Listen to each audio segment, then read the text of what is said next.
में गगनचुंबी हिमालय,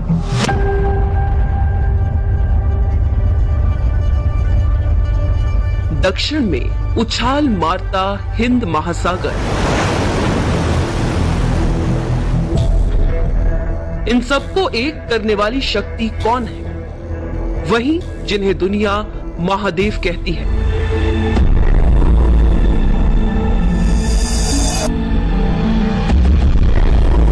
वही जिन्हें समूचा जगत पालक और संहारक मानता है।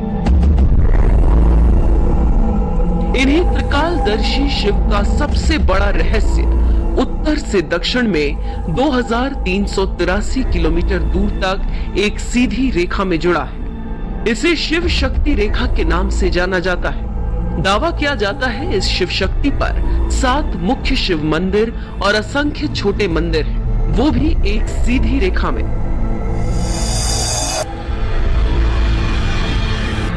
हिमालय क्षेत्र में बसे केदारनाथ से रामेश्वरम मंदिर तक 7 मंदिर 79 डिग्री की भौगोलिक सीधी रेखा में बने। 2 ज्योतिर्लिंगों केदारनाथ और रामेश्वरम के बीच 5 ऐसे शिव मंदिर भी बताए जाते हैं जो पंच महाभूत यानी जल, वायु, अग्नि, आकाश और धरती का प्रतिनिधित्व करते हैं। वो 5 मंदिर हैं: कालहस्ती मंदिर, एकांबरेश्वर मंदिर, अरुणाचलेश्वर मंदिर, जम्बुकेश्वर मंदिर और श्रीथिल्लई नटराज मंदिर। दावा किया जाता है हजारों साल पहले, कई सदियां गुजर जाने के बाद भी इस राज से कोई पर्दा नहीं हटा सका कि आखिर ये कैसे मुमकिन हुआ। तो क्या ये महज एक संयोग है या पुरातन भारतीय प्रयोग?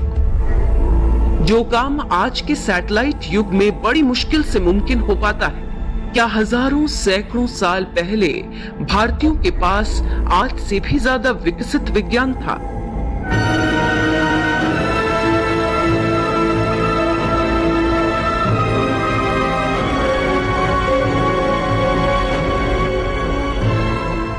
वो कौन सी तकनीक थी जिसने इतनी लंबी दूरी को एक सीधी रेखा में पिरो दिया?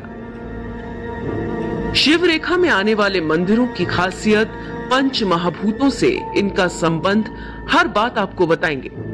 पहले इस शिव रेखा को लेकर कैसे दुनिया के दिग्गज भी भारत के आगे नतमस्तक हो रहे हैं, ये देखिए। ये है नॉर्वे के डिप्लोमैट और पूर्व पॉलिटिशियन एरिक सोलहेम।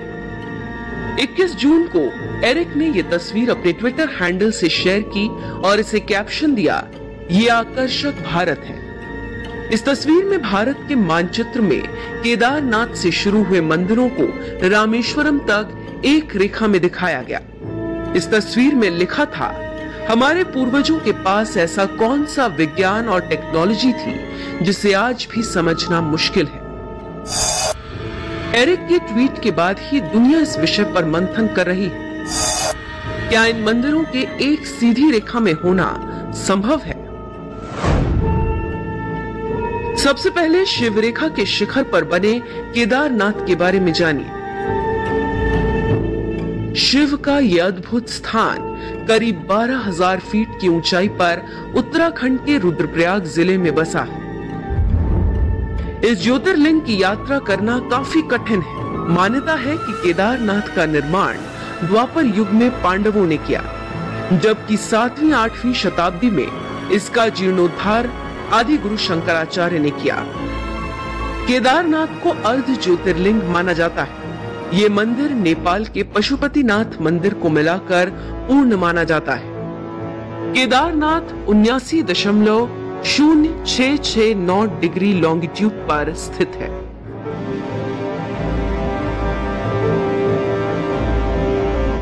इसी लकीर में नीचे की तरफ जब बढ़ते हैं तो सबसे पहले आता है कालेश्वरम मुक्तेश्वर मंदिर। शिव का ये मंदिर तेलंगाना के करीमनगर में स्थित है।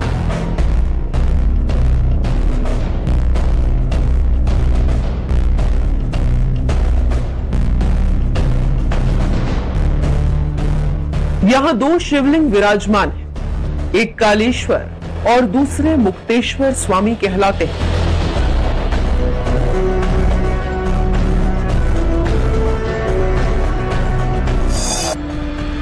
शिव के इस अद्भुत स्थान को दक्षिणा गंगोत्री के नाम से भी जाना जाता है, जो तेलंगाना की सीमा पर गोदावरी तट पर बसा है। कालेश्वर जहां शिव का रूप माने जाते हैं, वहीं मुक्तेश्वर को मृत्यु के देवता यम की उपमा दी गई है। ये मंदिर 79 डिग्री लॉन्गिट्यूड पर मौजूद माना जाता है। ये मंदिर द्रविड़ शैली में बना है। हालांकि ये मंदिर पंच महाभूतों का प्रतिनिधित्व नहीं करता, लेकिन शिव शक्ति रेखा में ये दूसरे नंबर पर आता है। इसके बाद है श्रीकालहस्ती मंदिर।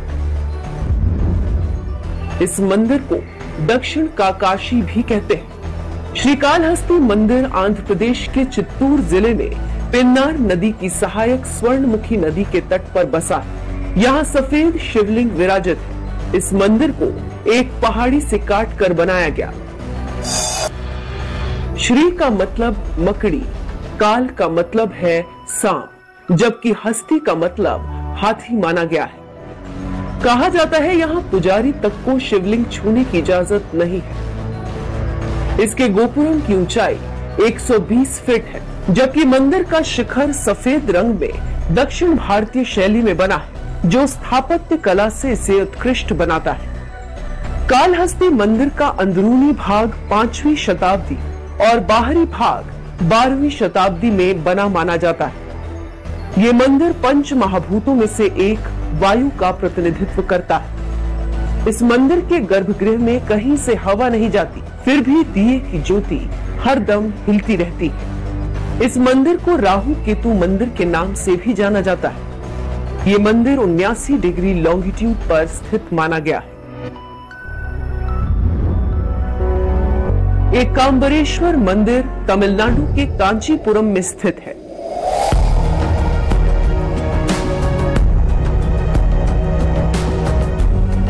एकांबरेश्वर का मतलब है आम का पेड़। इस मंदिर का शिवलिंग रेतीली मिट्टी का बना हुआ है। कार्बन डेटिंग के हिसाब से ये मंदिर करीब 3500 साल पुराना है। मंदिर का कुछ हिस्सा 7वीं शताब्दी के आसपास पल्लव राजाओं ने बनाया, जबकि बाकी हिस्सा चोल राजाओं ने 9वीं शताब्दी में बनाया।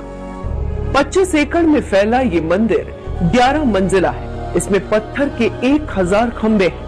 नक्काशीदार ये खंबे मंदिर को बेहद खूबसूरत बनाते हैं। मंदिर का मुख्य द्वार करीब 59 फीट ऊंचा है, जबकि मंदिर की ऊंचाई करीब 200 फीट है।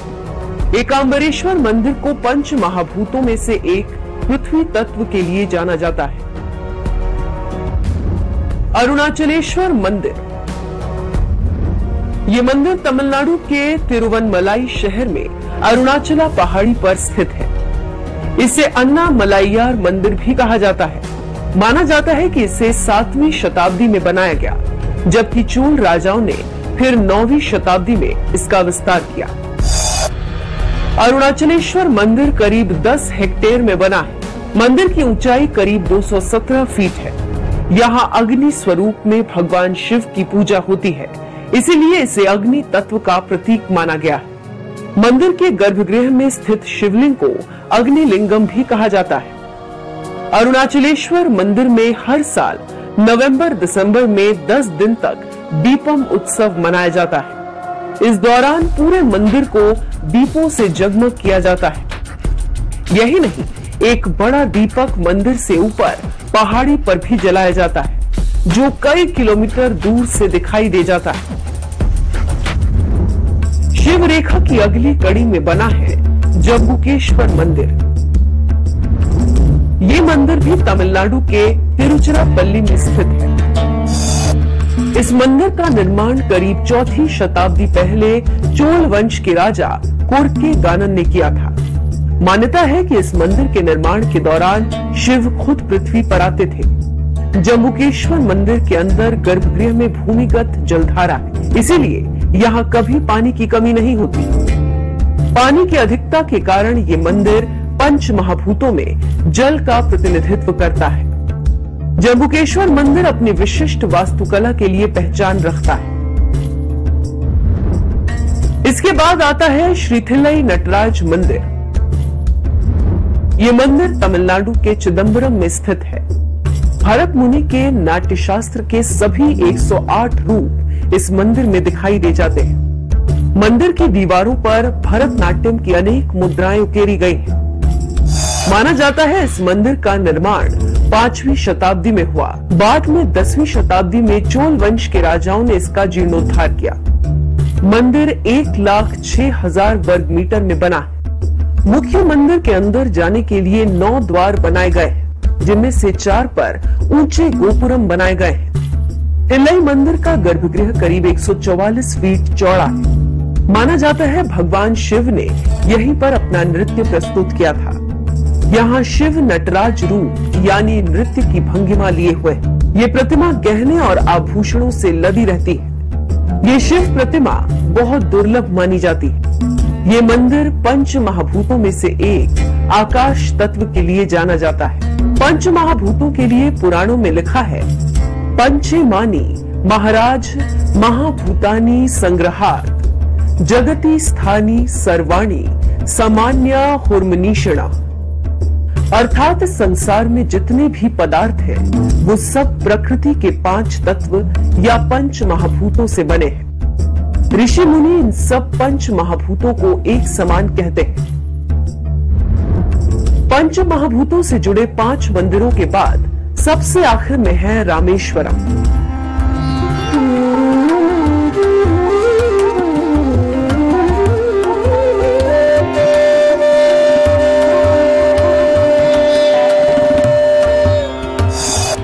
ये मंदिर तमिलनाडु के रामनाथपुरम जिले में स्थित है। मान्यता है त्रेता युग में यहीं पर प्रभु राम ने शिवलिंग की स्थापना की, जबकि बाद में द्वापर युग में पांडवों ने यहाँ पर मंदिर बनाया। ये मंदिर शिव के 12 ज्योतिर्लिंगों में एक माना जाता है।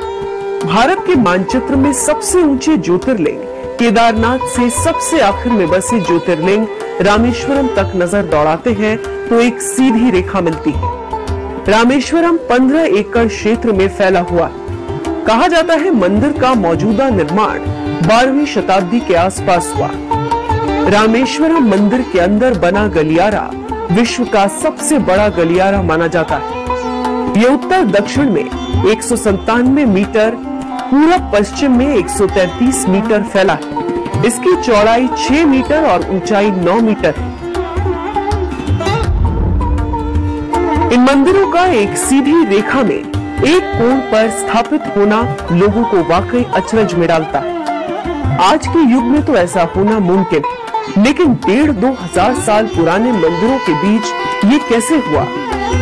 अगर ये किसी तकनीक से हुआ तो वो कौन सी तकनीक रही होगी? अगर मंदिरों का एक सीधी रेखा में होना महज संयोग है, तो ऐसा संयोग देश के बाकी मंदिर